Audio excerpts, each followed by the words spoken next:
네, 이사장님, 오랜만입니다. 아, 반갑습니다. 예. 그동안 뭐 잘 지내셨습니까? 예, 잘 지냈습니다. 덕분에. 한창 또 겨울이라서 예, 예. 되게 날씨도 춥고 그런데 어떻게 추위는 잘 견디고 계시나요? 견디고 있습니다.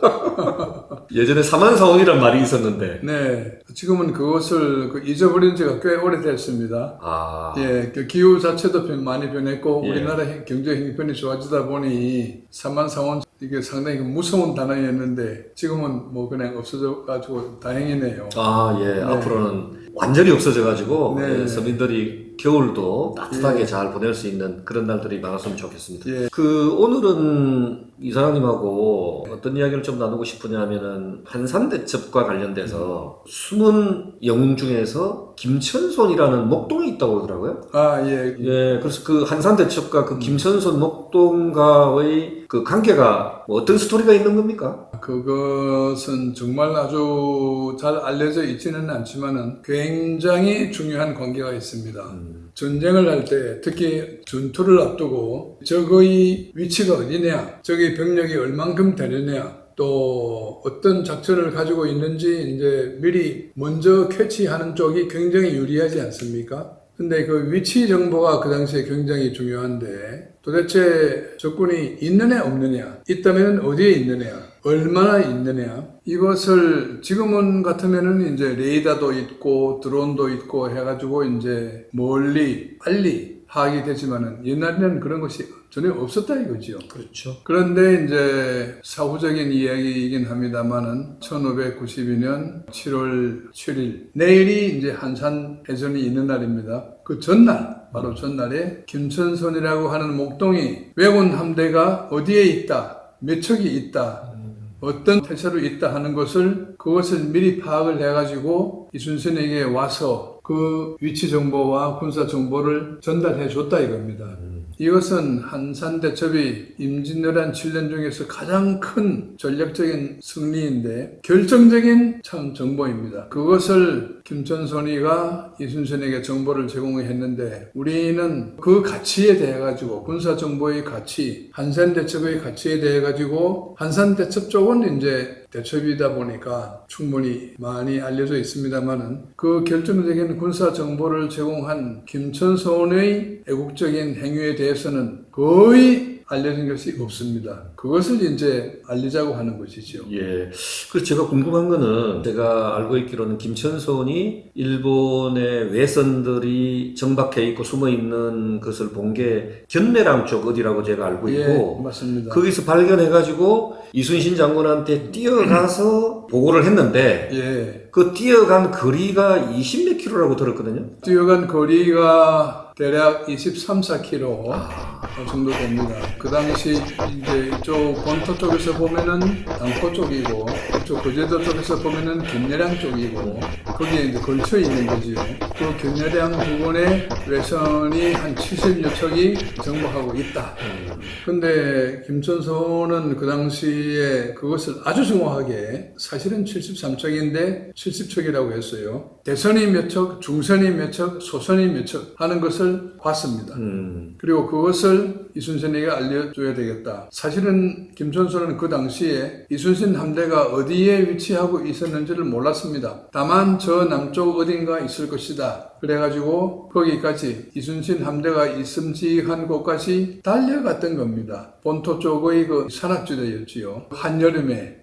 그것보다 더 중요한 거는 누가 시킨 거 아닙니다. 김천손이 자기 스스로 이것은 이순신에게 알려야 되겠다. 그리고 그 거리가 지금 우리 킬로미터 단위로 24km 정도 되는데 거기를 맨발로 누가 뭐 물을 갖다 줬습니까? 먹을 걸 갖다 줬습니까? 그냥 달렸던 거지요. 그래가지고 이순신에게 그걸 보고한 후에 이순신은 그 정보에 근거해서 사실 확인을 하고 그 다음날 한산대전을 해가지고 역사에 남는 한산대첩을 이루었기 때문에 이게 원인과 결과를 볼 때는 김천손의 그 군사정보 제공이 아주 키였지요. 예. 예. 정말로 숨은 영웅이에요. 영웅이지요. 예. 정말 영웅이지요. 그래서 제 이사장님께서 가끔 뭐 저랑 이렇게 그 사석에서 말씀하실 때 대한민국에서 이제 42.195 그런 마라톤이 아니라 김천손이 뛰었던 24km 애국 마라톤을 예. 해야 된다. 뭐 이렇게 주장을 하시잖아요. 예, 그렇습니다. 그 애국 마라톤을 주장하시는 이유와 그다음에 혹시 뭐 그걸 좀 시도해보고 계십니까? 예, 그렇습니다. BC 490년 이 그리스와 페르시아와의 그 전투가 있었지 않습니까? 네. 그때에 그 조그만 그리스가 대이란군을 격파한 그 장소가 마라톤이라는 곳이지 않습니까? 그 마라톤에서 이제 승리를 했다 이거죠. 그런데 수도인 아테네에 있는 그리스 국민들은 이겼는지 졌는지 지금 모르지 않습니까? 이기면은 좋지만 졌으면은 이제 빨리 피난을 가든지 뭘 하든지 해야 되는데 지금 이제 그 당시에는 통신 체제도 없고 아무것도 없다 보니까 그냥 조마조마하고 있는 것이죠. 그때 이제 그리스의 연합군 사령관 밀치아데스는 이 성전 소식을 빨리 아테네 우리 국민들에게 알려야 되겠다 해가지고 가만히 생각해 보니까 뭐 통신 수단이 없지 않습니까? 뭐 비둘기도 있고 뭐 있기도 하지만은 실제 제일 중요한 것은 사람이 가야 되는데 달리기 잘하는 사람 누구냐? 여기 피디피디스라고 하는 쫄병이 있습니다. 좋았어. 너 빨리 아테네로 가가지고 우리 군사들이 이겼다 하는 것을 알려줘라. 그래서 피디피데스가 이제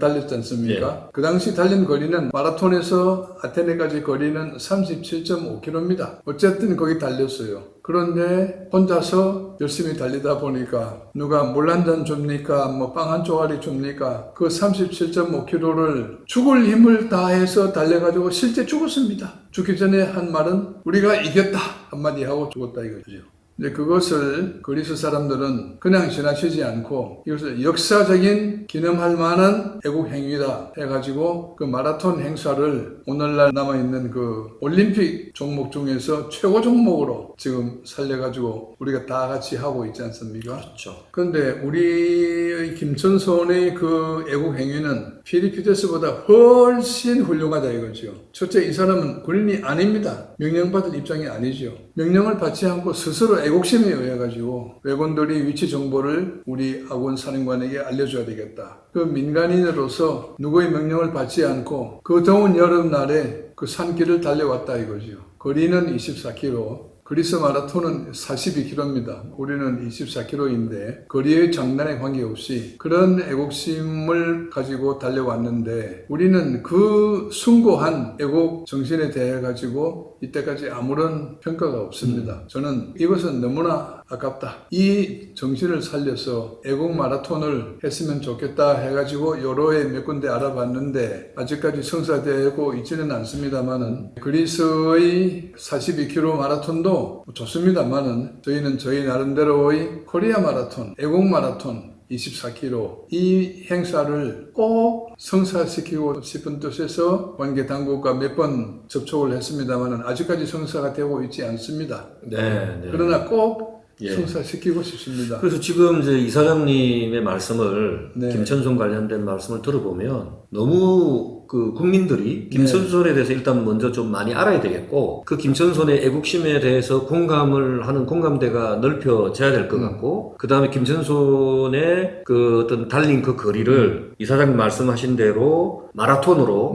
성화를 시켜서 뭔가 이렇게 그 일단 시도해보는 것이 참 중요할 거라는 생각을 하거든요. 그래서 그런 도전, 그 시도를 하고 있는 점에 대해서 역시 우리 이사장님 대단하다는 생각이 들고 저도 장기적으로는 우리가 이제 그런 우리의 그런 뜻이 이사장님의 그런 뜻이 잘 반영이 되어서 어쨌든 그 지자체의 협조도 받고 이렇게 해야 되겠지만 잘 되기를 바라고 궁극적으로는 이게 제가 아까 마라톤 이야기를 들으면서 느끼는 건데 전국체전에 우리나라 전국체전에는 향후 24km 이렇게 김천손 마라톤도 꼭 들어갔으면 좋겠다. 종목으로.